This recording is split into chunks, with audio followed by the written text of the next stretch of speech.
ผัดกล้วยไปพี่น้องเอ้ยเรียบร้อย เรียบร้อยพ่อตุตาโอ้งานสุดท้ายอยากหุ่มกันหน่อยนึงเนาะสุดท้ายอยากหุ่มกันแล้ว10 บาทเลยดิ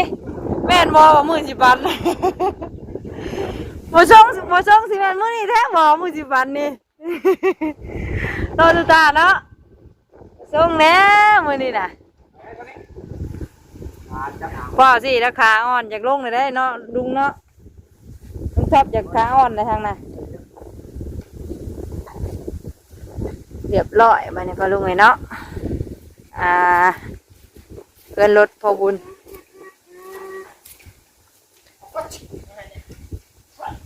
อองตอง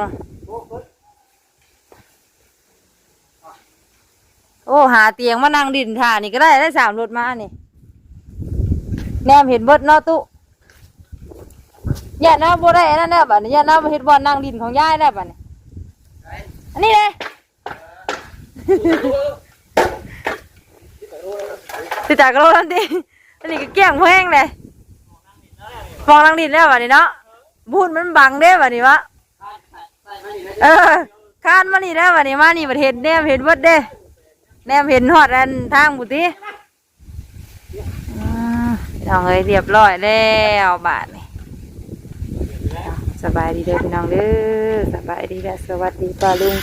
เป็นสุคนเดือนเนาะทาง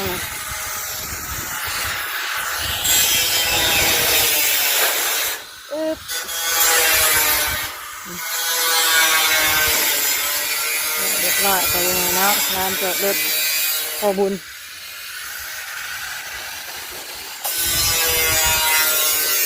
เทพื้นเรียบร้อยไปลุงเนาะพื้นนี่เป็นเทเมื่อวานนี่2 ห้อง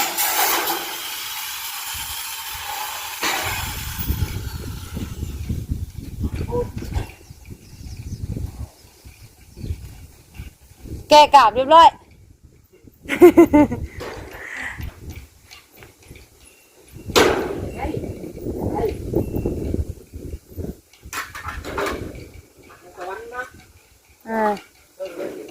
งานสุดท้ายแล้วค่ะลุงเอ้ยแล้วเรียบร้อยแล้วอากาศก็สีร่มๆหนาวๆคือเก่ามันนี่กับปลาลุงเลยเนาะ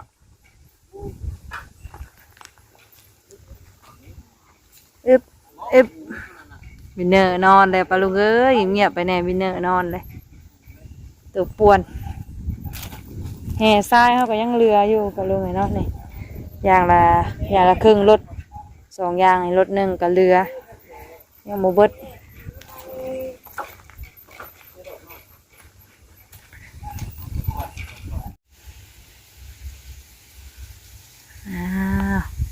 ตัดภาพมาบัดนี่ปลาลุงไงเนาะอยู่สวนพักสวนครัวแม่ตุ้ยบ้านนี้เนาะนี่ต้นพริกปลาลุงไงเนาะพี่ชมบรรยากาศสวนบ้านนี้เนาะที่ทางแม่น้องนิ้วกาเผาขี้เก็บให้แม่ตุ้ยมือสาวนี่เนาะตุ้ยเพิ่นก็ใส่เรียบร้อยคนขี้เก็บมาเผาให้เพิ่นมือสาวนี่เนาะใส่พักปลาลุงไงเนาะใส่พักใส่พุ่นเนาะใส่พุ่นพักพุ่นนี่ก็เป็นพุ่นที่คอกงัวปลาลุงไงเนาะคอกงัวที่ว่าเอาผสมกับขี้แกะปลาลุงไงเนาะแล้วก็แนวนิ้วเอามาเผาบัดนี้โอ้ทางนั้นเป็นพักคะน้าอันนี้ปลาลุงไงเนาะพักคะน้าแมวนิ้วหากระบงไปก็เริ่มติดแล้วใส่พุ่นได้แล้วยังบ่ทันในงามอยู่ปะลุงเลยเนาะเอาบ่งใหม่ดินี่ใบเก่าเพิ่นออกนี่กับต้นหัวคาถือไผ่อันไม่ตุ้ยใหม่อันนี้แมงนิ้วซีขุดปลูกในผักหอมเนาะไม่ตุ้ยเพิ่นยังแซ่ไว้ให้อยู่ปะลุงเลยเนาะอะไรก็ได้หมักแข้งมันหมักเขือหมักเล่น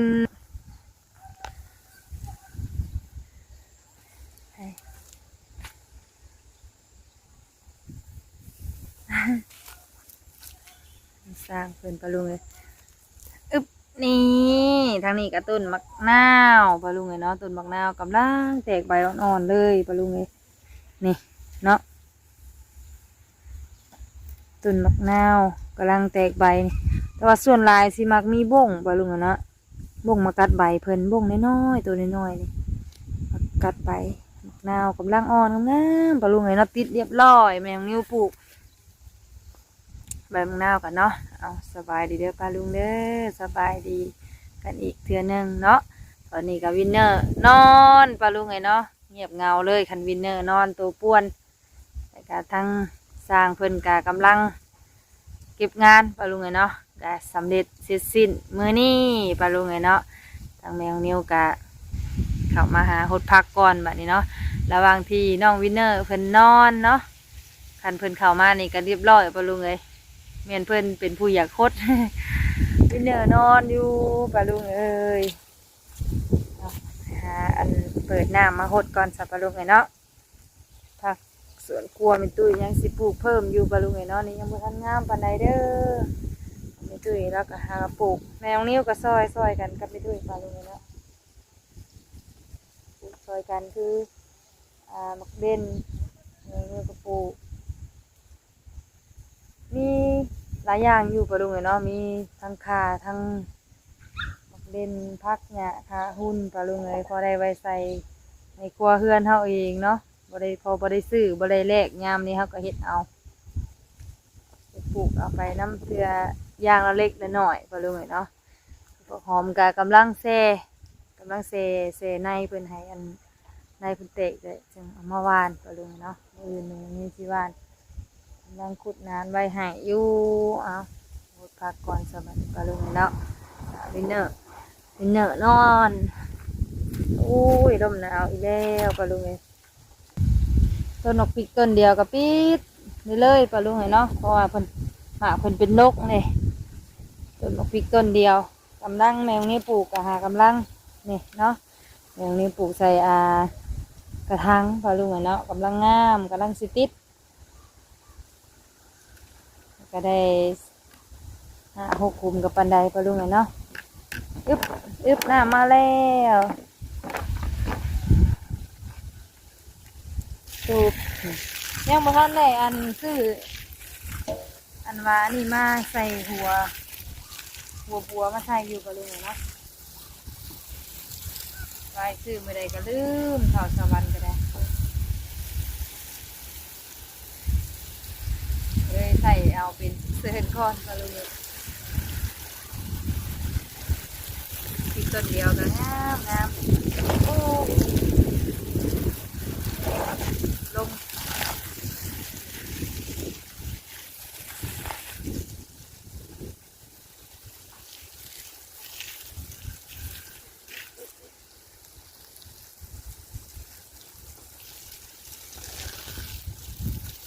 เทียมก็มี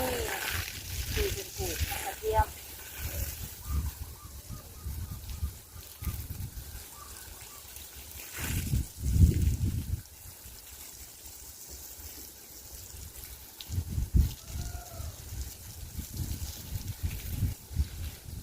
นอนแน่นอนโดดเลยแม่ไปเลยเป็นพาเพิ่นเข้าไปถึงในบ้านเนาะตามมาพริกเตรียมงานบุญแม่จอยบริเวณเนาะออกมาก็เลยนอน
ชึบ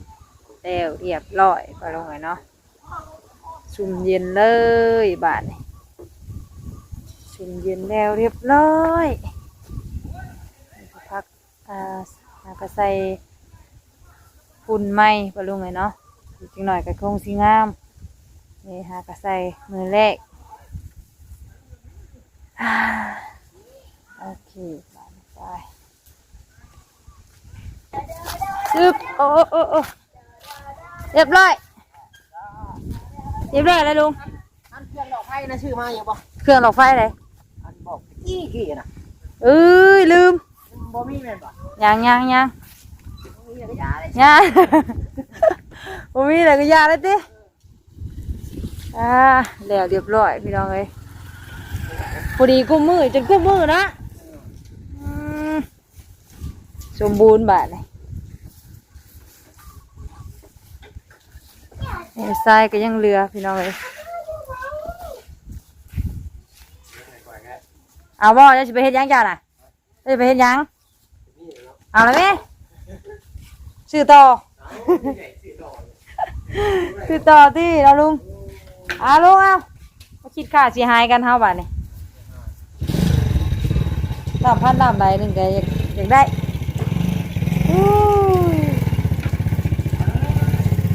เอารถได้สิ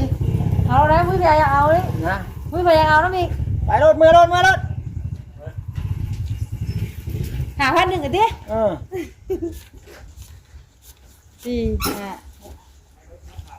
7,5แม่นหรอวะนาเบิ้งโอเคขอบใจมุกขอบใจหลายๆวัสดุสุกคนมือหน้าเรียกใส่บริการไหมมียังตู่ตามียังเลยดิ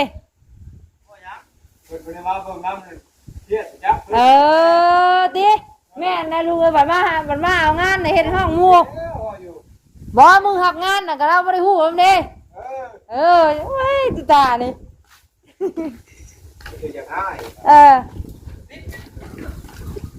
เอาไว้แล้วบอกก่อนตีเขาแบบเมื่อตีไว้แล้วเห็นอยู่ว่าหยอกตุ๊ตาสิหรอกเอาตุ๊ตาเนาะขอบใจเด้อพัวยังอะนะ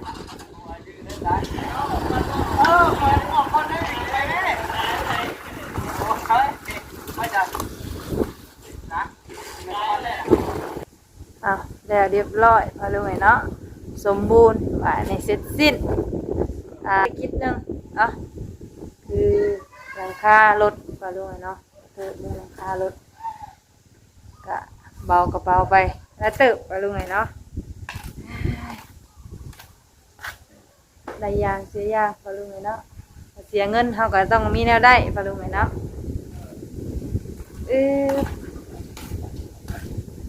ไปหาอะไรงออะไรกล้วยบาดนี้ปลาลุงไอ้นอกเขาครอบเขาคังบาดนี่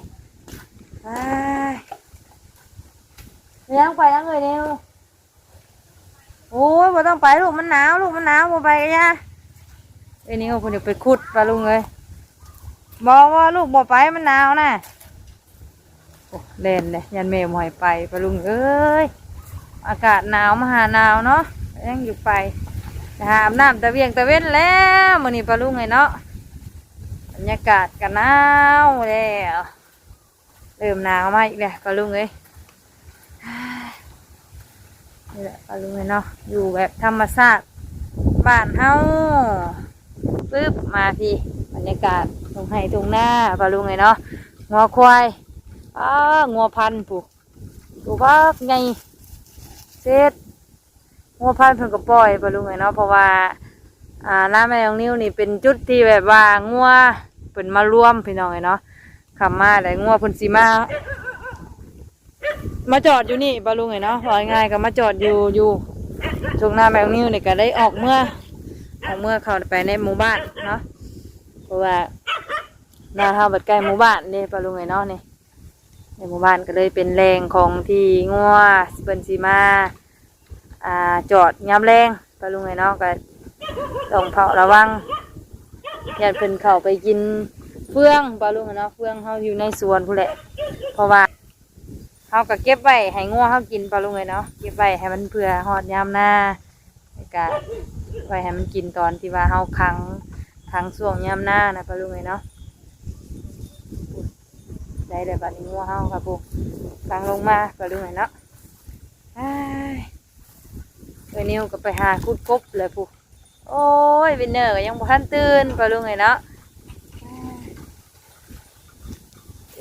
หาอะไรงัวอะไรเขาคอกเขาคังก่อนเด้อ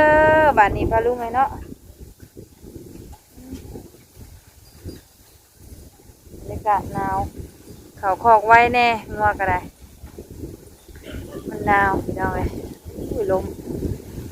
บรรยากาศพี่น้องเลยตรงไทยตรงหน้าเนาะอยู่กันแบบตรงหน้าแบบธรรมชาติอากาศยามแรงก็สิประมาณนี้แหละปลาลุงเนาะงัวควายก็เต็มอยู่ปลาลุงเลยไปงัวพันธุ์ใหญ่ปลาลุงเลย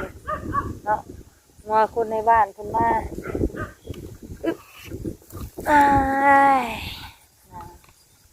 งัวเขาลงมาแล้วก็สิไลเขาคอกอันนี้ปลาลุงเลยเนาะกำลังย่างกำลังพากันลงมาทั้งผู้ไปสาวปลาลุงเลยเนาะสำหรับคลิปนี้กับแมวนิวกับสิได้ขอลำลาปลาลุงเพียงสำนีก่อนเด้อเนาะมื้อนี้ก็บ่มีคนรอเข้ากล้องน้ำมื้อนี้ปลาลุงเลยเนาะพอดีว่าวินเนอร์เพิ่นนอนปลาลุงเลยนอนค่ำแน่มื้อนี้เพราะว่าพาเพิ่นเข้าไปดินในบ้านเนาะเข้าไปดินนั่นตำพริกข้าวคั่วซอยเพิ่นพี่น้องอยู่ในบ้านก็เลยออกมาเพิ่นนอนบัดนี้ค่ำเลยยังบ่ได้เข้ากล้องให้ปลาลุงเบิ่งเลยมื้อนี้ปลาลุงเนาะไว้คลิปหน้าเด้อปลาลุงเด้อเนาะคลิปนี้วินเนอร์บ่เข้ากล้องนำซ้ำปลาลุงเนาะไปใส่ปลาลุงเนาะจังไดก็ขอบคุณปลาลุงและ FC ทุกท่านเด้อเนาะที่เข้ามาติดตามรับชมเนาะทางช่อง YouTube แม่น้องนิวตลอดมาปลาลุงเนาะและให้กำลังใจแม่น้องนิวเฮ็ดคลิปต่อไปเนาะจังไดก็ขอบคุณเบิดทุกคนเด้อเนาะสำหรับคลิปนี้สบายดีปลาลุงเนาะพบพอกันคลิปหน้าเด้อเนาะคลิปนี้ลาแล้ว